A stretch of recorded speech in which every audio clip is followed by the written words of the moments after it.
Hello, and you're very welcome back to the Public Eye podcast, a 6-part series of podcasts brought to you by Granite Exchange. My name is Sarah Travers. I'll be your host, and throughout this series, I'm speaking to local entrepreneurs and business owners to learn more about how these companies have come to be, to gain an insight into their growth, and find out how they continue to innovate. So wherever you get your podcasts from, remember to keep an eye out for new episodes over the next 6 weeks and subscribe to stay up to date. So who's my guest this week? Well, today I'm delighted to be joined by Graeme Finegan, founder of Finegan and Son. And anybody who is in Newry will know exactly what Finegan Son is and the beautiful coffee and food that they serve. Graeme, welcome to the podcast. Hello, Sarah. How are you? I'm very well indeed, thank you.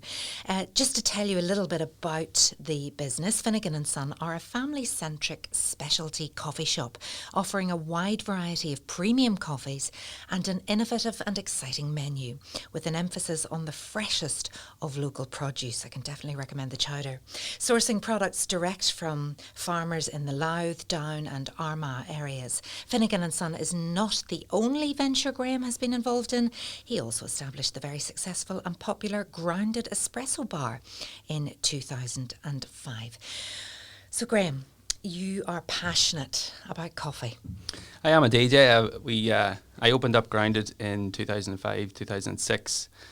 And at the start, it wasn't so much a passion for coffee. It was a passion for the hospitality sector, about engaging with people and sort of building up rapport with customers.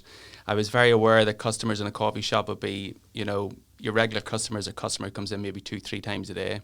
So I was very aware that, it had to be a genuine relationship. And it was those relationships with customers that sort of spurred me on in the industry at the start, not so much coffee, although coffee obviously was a big facet of it. It was just more recently, Finegan and Son opened up in 2015, and it was sort of, that's when the passion for real specialty premium grade rarities in coffee came about, from myself and Anne-Marie just sitting in the house and sort of exploring coffee from all over the world, which was roasted by people all over the world. And I can remember getting my first subscription from a coffee roaster in Berlin called The Barn, and just getting it in and just sort of tasting all the coffee side by side, and just experiencing the range of flavours, of aromas, and myself and Anne-Marie then thought, we want to bring this to people in Newry. We want to let people explore these different flavours that coffee can exhibit. It really has become a massive thing, and I don't know about everybody else, but I found, during lockdown, the first lockdown, where you couldn't get coffee anywhere and you were maybe buying the old coffee machines or whatever, we just missed our cup of coffee from a cafe so we did, much. Yeah. Well, see, I was lucky enough, myself and Anne-Marie and James, the and son, we live about maybe 5 minutes walk away from here. So every day during the first lockdown from March 16th, 17th, we've walked into the town. The coffee machine was never off. Whenever we closed on the 16th, we had about 20 kilograms of coffee that was never going to be used. And over the course of that lockdown, that was gone, myself and Anne-Marie. And then if somebody walked past the shop and they popped their head in, they would get a coffee, obviously. And so we didn't miss that part. And I think that's one of the things, like we're very lucky, even that when it comes to a lockdown, we've still got that environment that we can go out of the home, make an espresso, make a cappuccino, and it's still lovely even to sit in your own business with your fiance and with your son, going crackers and enjoying that wee bit of coffee. So sometimes it's really simple things that make things a wee bit easier, I think it's all about the simple things. I think that's what we've learned so much. It's not where you maybe were heading when you were, at school or whatever. You're a radiotherapist by training. Yeah, well, I went to university. It's sort of, when I was 18, obviously, I think whenever you're going through your life, there's different things sort of motivate you to do different things at different times in your life. So whenever I was 18 and you were filling out your UCAS form and you're going through the Queen's and the Jordanstown prospectus, I sort of didn't know what I wanted to do. Now, but at the time, whenever I was doing that, a couple of years before that, my mother had passed away from, she was had cancer for 3 years and subsequently died from it. And I encountered an awful lot of medical professionals. Now, at that stage, it was too late for me to try to go and do medicine. I'm not being derogatory towards any other sort of medical profession, but, we encountered radiographers along our way. And the help that those radiographers, those nurses, the social workers gave them my mother and our family as a whole sort of really stuck with me. And for that reason, I decided, I put radiography down on the UCAS form. And at the time, it was 3Bs. I wasn't even sitting the 3Bs at the time, but I put it down anyway because I thought, I'd really like to do that. I'd like to do something for a family, for a patient that helped us along the way. Now it turned out, I suppose sexism. It was sexism really. The male counterparts in the radiotherapy course were more or less zero at the time. I got in with 2 C's and a D because they were heavily oversubscribed with females. No males wanted to do it. It was a predominant female. So I got into the course, and I was one of only, maybe 4 out of 100 males doing the course. So that was in 2000 and started in 2000. Now, even in 2000, I wanted to open up a coffee shop. Right. So it was weird because in first year I was living beside the Empire on Cameron Street. Know it well. With a couple of my, actually Barry from Grounded, he lived with me while we were at university, and I set in place a 6-year plan. So the plan was always to go and finish my 4-year university course.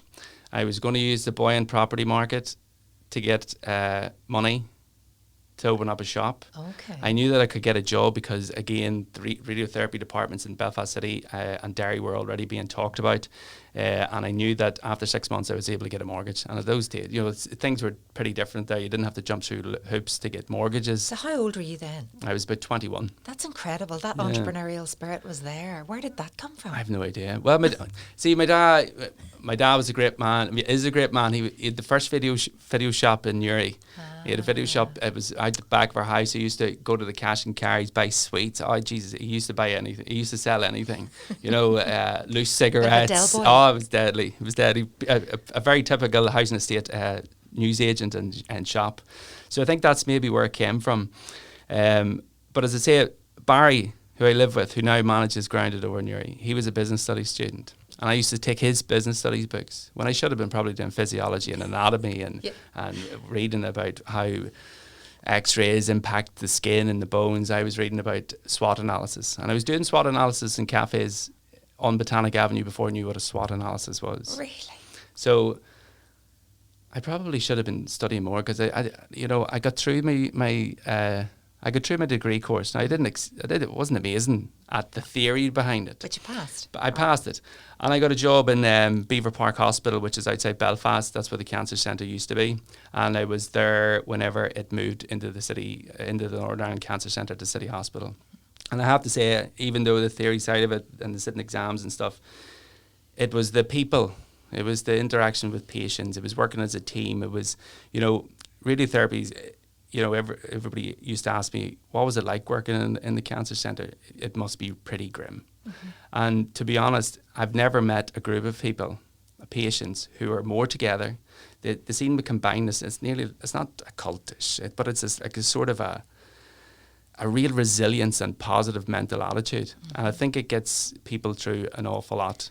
Yeah. And I think it was that, and you get to meet patients during a 5-week, 6-week course of treatment, and every single day you get a wee bit more of them, and you give a wee bit more of yourself to them, and by the end of it, you're friends.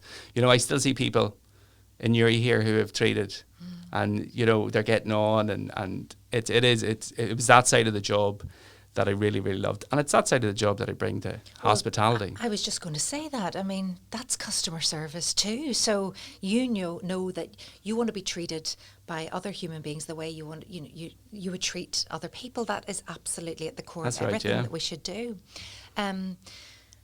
Losing your mum at such a young age, how do you think that's made you the man you are today? See, I don't really know. What's that? It's maybe, I can't think, 17, 18 years ago. I'm not even too sure anymore. It just sort of, it's there, and you sort of get on with it. It's sort of, obviously, it's very, like, modern life's very, very tricky because when you're a business owner, when you're at the coalface, in the scenario of a pandemic where you're trying to firefight, hospitality's firefighting anyway. You're getting by, you're getting money in the till, and you're getting it out to the people who are asking for it quicker. And they're getting paid. So it's firefighting, and you're very busy, and even with life, and you get a son, and your family sort of just seems to shift on, and things take different priorities. Obviously, you think of your parents and your mother and that loss that you've had there, but you know, you be resilient, you get stronger, you sort of, you know, you do things for different people. You do things to make people proud, and sort of that would push you on an awful lot as well. Like, for example, the coffee shop thing. I remember saying to my daddy, you know, I want to open up a coffee shop, and you know, he wasn't negative about it, but him going, oh, would you not just stick in your job there? You know, you get a pension and all, you're working in for the NHS. You know, I was getting £22,000 or whatever whenever I was literally out of university, 6 months. I didn't know myself, you know, and in hindsight probably would have been better off. But do you feel that wasn't right for you? No. Well, the job was lovely. Like, for example, I think I probably would have been in middle management now. I probably wouldn't even been dealing with patients now at the minute. I probably would have a suit and a lanyard and walking around a hospital and flashing. Now, that wouldn't be me at all. Now, I think it depends on what motivates you. What motivates me now at the minute is really selling the best possible product that I could possibly sell, be it coffee, be it the meat that we use in burgers, be it we would do a 5-course tasting menu on a Saturday night before the pandemic hit in.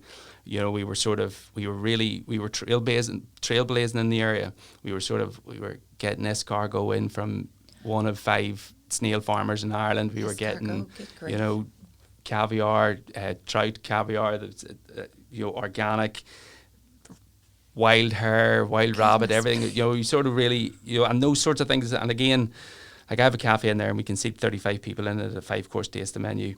2 seats of it is profit because we don't sell beers or wine or that. So you're making £80 profit if you fill all the seats. But you know what? It was really fun. It was amazing. It was class, giving somebody that experience. And yeah. But you were never going to be a millionaire. No. Right. No. Funny. I was chatting to a guy, a local guy as well, who's getting into making gelato, and he was putting out these lovely pistachio flavour, you know, pistachio and seasonal fruit gelatos, and they're amazing. Now, I sit and go on them, you know, you'll probably have to buck a load of Oreos and that there if you want to sell to probably 95% of the population. And he's going, but I don't want, you know, it's the person, you have to know where your business is and who your market is. Like, I can put out a bogey breakfast, greasy breakfast for a couple of quid, but I don't want to do that because I want people to really enjoy it. But can you provide good, locally sourced food and keep the cost down? Is that doable? Well, again, it's if you look at things from a cost perspective. So, for example, I don't, because I wouldn't go over to Willie Baird and say to him, Willie, your sausages are lovely, but I don't want to pay that price for them, because he has to get what he has to get. Yeah. And it's whenever you appreciate and when you sort of value other people's work that they put into the product before that, that's when the cycle's complete, and that's when it becomes sustainable. Because if Willie's putting out lovely Armagh pork sausages below price, he's not going to do it anymore, and what will happen then is revert back to... So pre-lockdown, what were your customers telling you? Were they queuing out the door for this menu? You know, for example, the 5-course tasting menus, we were booked out every week. Right, so the market was there. 6-7 weeks in advance. Oh my goodness, right. You know, so it was sought after, and not only that, 6-7 weeks in advance, all the money was paid for because we took payment before even people sat down. They didn't even get to see a menu. They got to see the menu that evening when they sat down to think. So if they got out and if they get in and seen the menu and goes, I don't really like duck, or I don't really like hare or rabbit, you know, it was too bad. You know, they've signed up to that part of experience. But with that sort of, with the concept we had, we only attracted those people who were food focused and who were, and that's not to be snobby, because I remember opening up Finegan and Son, and a guy walked past me and I was talking about fancy coffees, whatever, and he said, "Oh, you're gentrifying Kildare Street." I went to myself, you know, I know what gentrification is. I goes, but just because you're from Uri and you view yourself as being a working class man doesn't mean that you do not deserve the best of a product. Did you find that, was it just him, or did a few people say? He just had a wee chip in the shoulder. About me. I don't know what the crack is, but. And you were happy with your choices, and that was what Newry needed. Yeah. This podcast is sponsored by Granite Legal Services, a niche business and immigration law practice located in the heart of Newry City.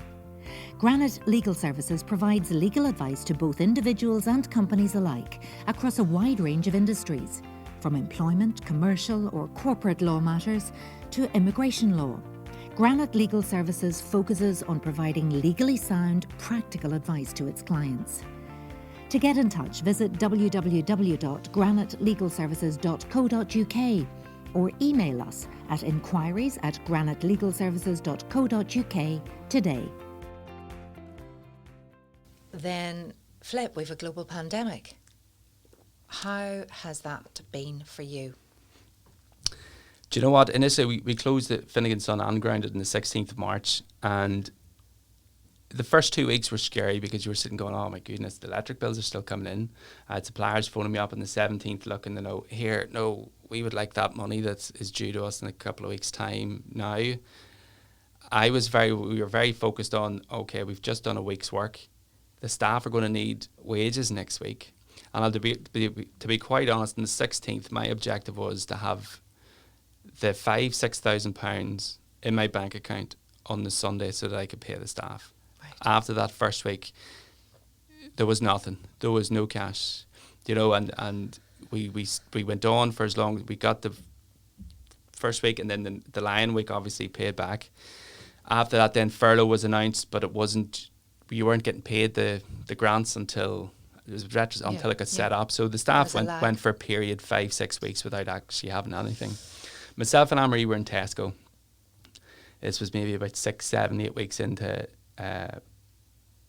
the first lockdown, and we were in Tesco, and Anne-Marie's a director of Finegan Son, I'm a director of Grounded, so we weren't really on the payroll. Right. So we weren't entitled to anything. There was nothing for directors of companies. So we were in Tesco, and we had £11.60 in the bank account. Oh no! And that was it. Like, there was nothing. And you've got to feed a 7-year-old. Yeah, there was nothing. So we just literally looked at the Monzo and went, here, we have to do something. So we literally decided we're going to open up for takeaway coffees and Grounded. Anne-Marie's going to get to making donuts straight away. This was £11.60.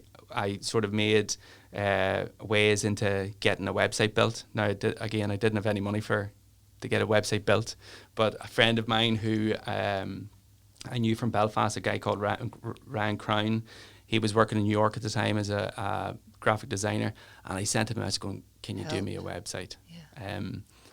And he told me how much he usually charges, and I goes, well, to be honest, I haven't got anything. I owe you. I haven't got anything here. So he was very good, got the website up within a week, and we started selling the coffee that we had.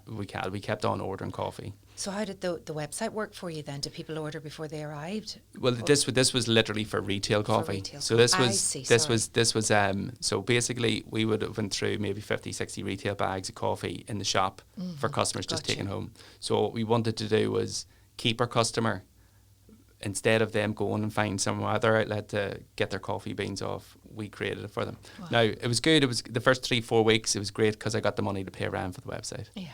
Which was lucky enough, because if nobody bought coffee, I don't know what he would have. But still chasing me. Yeah. But that was great. And, I mean, then what happened? I mean, did the retail side keep going? Was it good for you? It was good. It was good. It kept me busy. Yeah. It kept me. I had to keep on buying coffee. I got to do it. I kept on what I love to do: buying coffee, getting it in, tasting it, and then shipping it out to people. I felt as if I had purpose. Now I have to say that during the lockdown, it was Anne-Marie and our donut making skills and our baking skills that sort of kept the business afloat. We were selling maybe 400 donuts pre-order every single week. So we had the cash, and we could see, it was amazing. Whenever you get £11.60 into your bank account, or in your bank account, and you're sitting going, oh my God, I have control over what happens here in the future. You moving forward. Whenever you see a £15 sale off a website going directly into your bank account, it makes it really tangible. It makes you really appreciative of not only the customer that is supporting you, because people supported you. People bought donuts. They didn't want donuts. But there was no hair or l'escargot on the menu. There was no hair. There was no nothing. No. So yeah, the donuts kept us going. Grounded. With Grounded, we made we just pared everything back. So whereas we would normally have 6-7 staff on a day, 2 people in the kitchen, we pared that right back to one. What did you do, furlough, or did you have to let people go? No, we didn't let anybody go, thankfully. Right. We furloughed everybody, and just as we sort of organically grew the takeaway business with Grounded and Finegan and Son, we sort of just stepped it up to the point now where I think there's maybe one person, two people maybe on furlough from Grounded, and Finegan, some were all back. Pretty impressive. What's the biggest lesson it's taught you? I think, it's very important not to waste money, and be appreciative. And, if what I do now, what I find now is I look at different parts of the business. And I'll give you an example. During lockdown as well, we started up a food takeaway business called Solo Burrito. So it was a delivery and a collection only burrito, sort of a boojum sort of thingamajiggy. Now, it's good. Yeah. It was brilliant during the lockdown. Again, whenever there was an extended lockdown, there was a demand built up. And again, you couldn't get burritos in Uri. No. So people were sort of keen for different, different for it. Now, it's slackened off a wee bit again because Grounded opened up partially again, and other different people, I don't know, people can eat a Chinese every couple of nights, but they can't eat a burrito every couple of nights. It's funny. But, at the minute it makes a few £100 a week.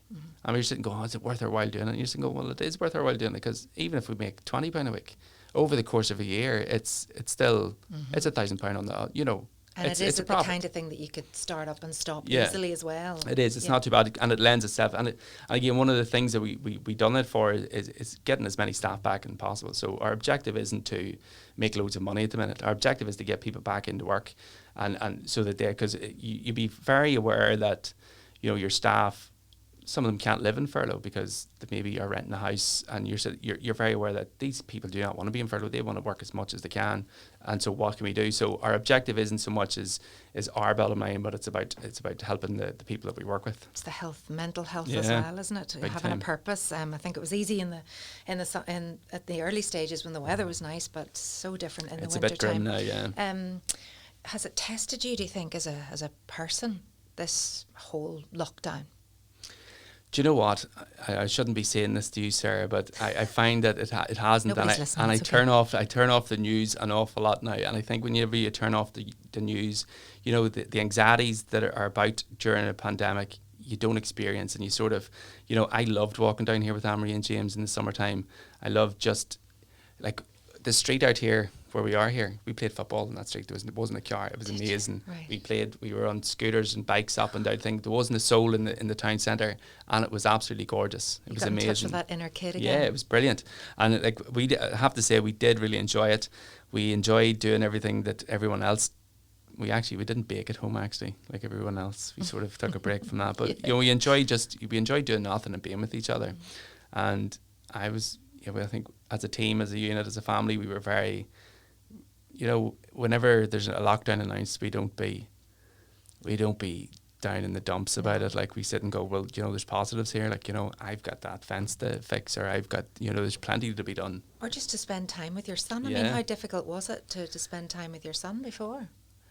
No, well, if you come into Finegan's son, like he's here, like he's there, like he's on the counter. It's not, He is the son, and he's he literally is the son. there. He's there it's all the son time. And Finegan, really. For a lot of people, specialty coffee people can view as pretentious, and I get that. You go into a place and there's somebody with silly dark rimmed glasses and a big curly beard and all, and they're talking about this and they're filtering coffee, and it can be a bit off-putting.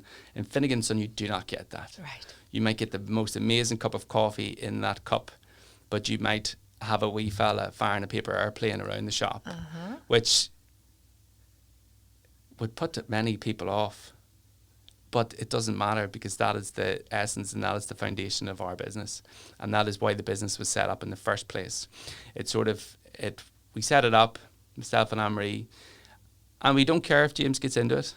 We don't care if James gets into coffee making. Now, he's got an amazing palate. He'll taste coffees and he'll be able to describe it. Now, he's not describing lychees, or he's not describing exotic fruits, but he'll say that tastes like fruit pastilles, or that tastes like fruit shoot. It's whatever he sort of things that correlates it with. But the business is for him, and if he doesn't get into coffee, that's fine. If he doesn't get into hospitality, that's fine. But if he realises and appreciates work ethic and applies it to anything else that he does in life, well, then that's us happy. Is that the way you were with your dad? I can't remember. Is there Finegan and Son going on well, there it could too? have been, yeah. Well, I do remember getting pushed around the wee cash and carry on Merchant's Quay on the wee trolley, It was good. I enjoyed Saturday cash and carry day. It was fair to say. Does James know that he's the son on He the does, sign? yeah. Yes. He does, unfortunately. Like he's a laugh. He would go into the kitchen, you know, and goes, "Callum, you're fired." You know, Does not. But it comes across as a wee Gordon idiot, Ramsay. like, but he's very good now. He is. He's very polite, and you know, you did. He's very good, and he's an attraction, you know. I think sometimes for other people with families and with kids, they feel maybe a bit afraid to go into a cafe in case their son or daughter cracks up. Oh, I know. But you're I allowed to know. crack up in there within reason. Well, that within sounds reason. great. I wish that had been around when my son was small. 'Cause he used to be a nightmare crawling around under other people's tables, and we didn't go out for a long time. He's a bit of an entrepreneur already, I think. Has he got a clothing line? He has, but he not so much a clothing line, but he's mental into drawing. He loves drawing. He will spend hours and hours and hours every single day drawing. And I just got him. We were sitting in the shop. It was during lockdown one time. He goes, "Here, draw me a wee Aeropress or a V60 there." So he drew them on a piece of paper. And I thought, these are great. These would be amazing T-shirts. So we got them put on the T-shirts, and we got 50 T-shirts done, and we sold them for £20 each. And the money is in his. And he was great at selling. He was guilting people in the band T-shirts at tables and all. And people came in for coffee and they left with a T-shirt that they may or may not have wanted, but they're cool T-shirts. He puts an awful lot of pressure on himself when he is drawing. If he doesn't get it right, right. Where does he get that from? I don't know. Like he just kicks up. It's not right. He scrumples the page. It's gone. Like Perfectionist. you know. Perfectionist. But then whenever we did sell the T-shirts, whenever I asked him to do it again, he thinks it's work, so he doesn't want to do it anymore. Which is on to pretty the next thing. Which is pretty much like me. I don't mind. I love working in the shop, but not if I'm on the road. If I'm not meant to be working, I love working. But not when you're told you when have I'm to when work. I'm told when I know that I can't leave here before 4 o'clock, it bugs me. Could you ever work for anyone else? I don't think so. It's You'd be a difficult employee. no, well, I wouldn't. I would be it'd be constantly late. Yeah. I would be. You know, it's funny because punctuality is something that in the staff and the people that work with me, it bugs me if they're late by a minute. I go, "What? You start work at 9 o'clock. Why are you not here?" Because it's only 10. I know, but you have to be ready before 9. Like, whereas How do you choose your staff then? What are the criteria? What do you look for? with regards to Grounded and Jessica told me I couldn't curse. With regards to Grounded and Finegan and Son, you know, people are the most important thing in the hospitality business. I always say that I'd rather go into somewhere with a substandard product and a really friendly team than somewhere with amazing product and a rude and obnoxious team. So whenever we're taking on staff, whenever we're interviewing staff, we obviously interview them. You try to find out what type of person it is. You can't find that out in an interview because people lie in interviews.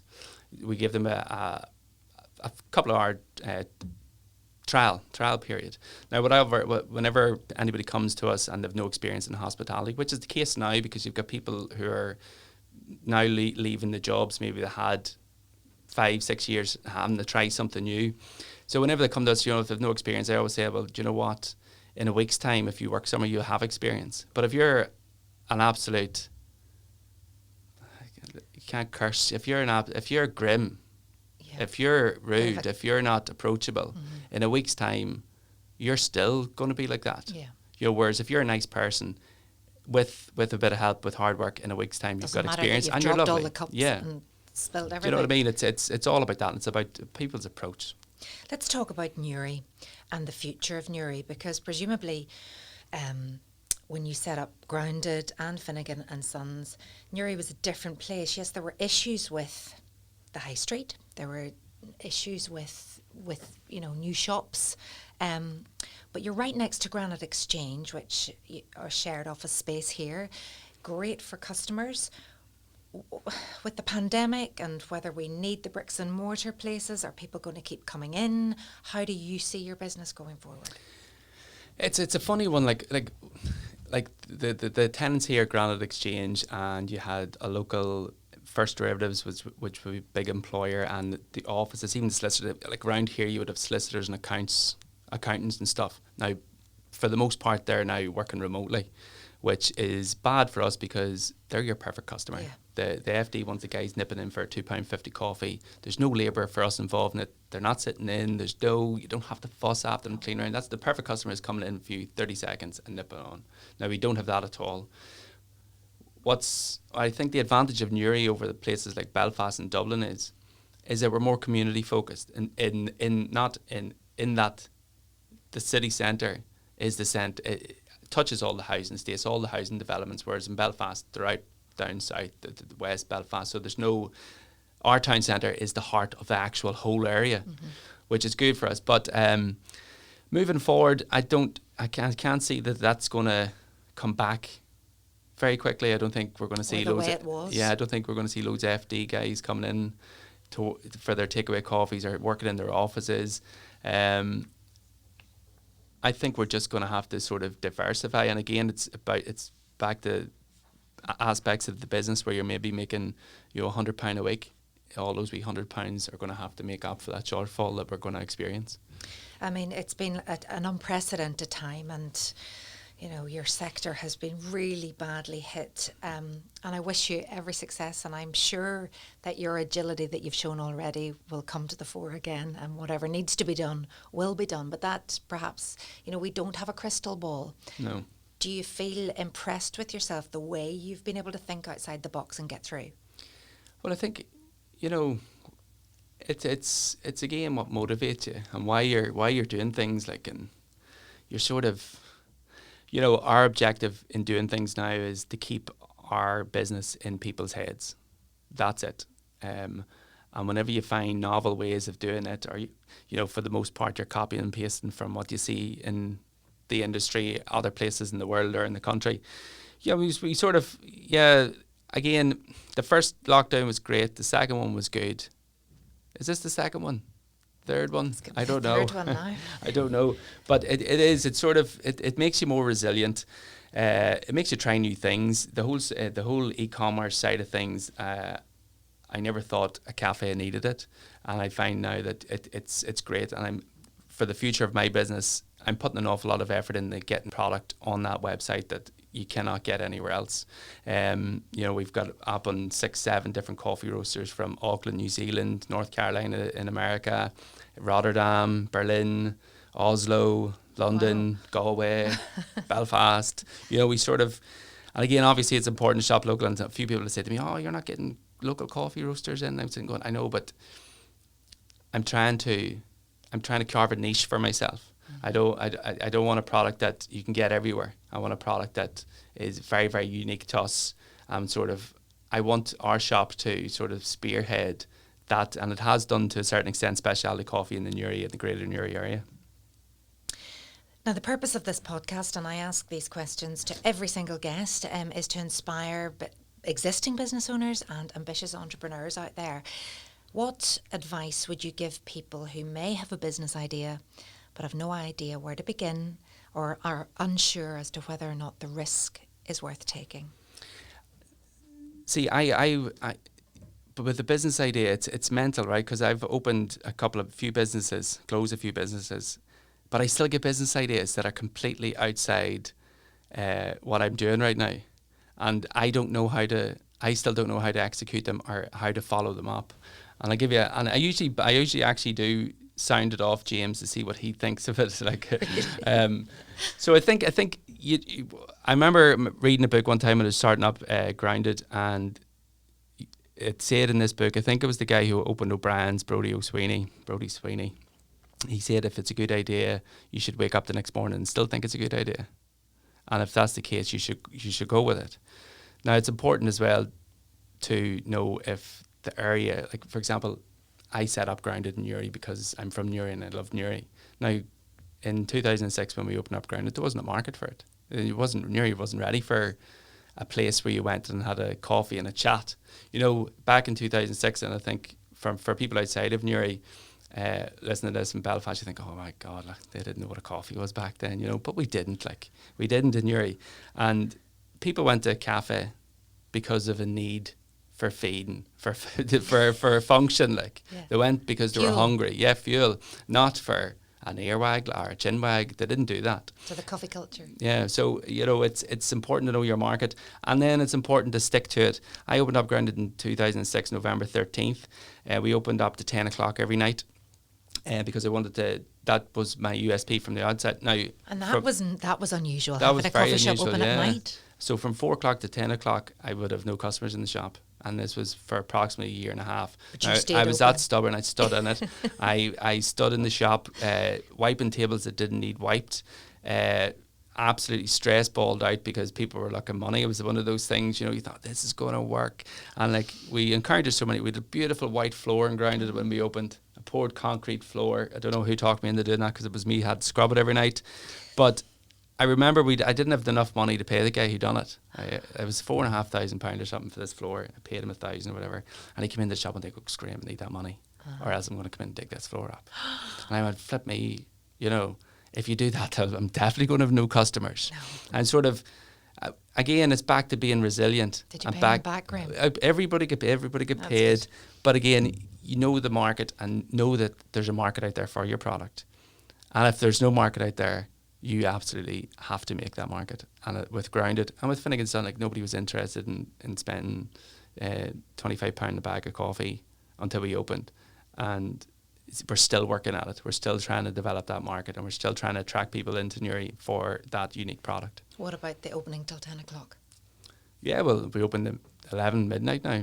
Open at 5 o'clock in the morning. We caught up eventually and well, this is thank it. goodness for you. Yeah, this is it. Thank goodness for you. It has been an absolute joy talking to you today. Good luck with Finegan and Sons. Good luck with Grounded, and maybe with the clothing range that's coming back. That could be the next idea. So brilliant to talk to you today. Thanks, folks, also for joining us wherever you are, and join me for the next episode coming up soon. This podcast was recorded in Granite Podcast Studio. Interested in starting up your own podcast but don't know how? Granite Podcast Studio can help.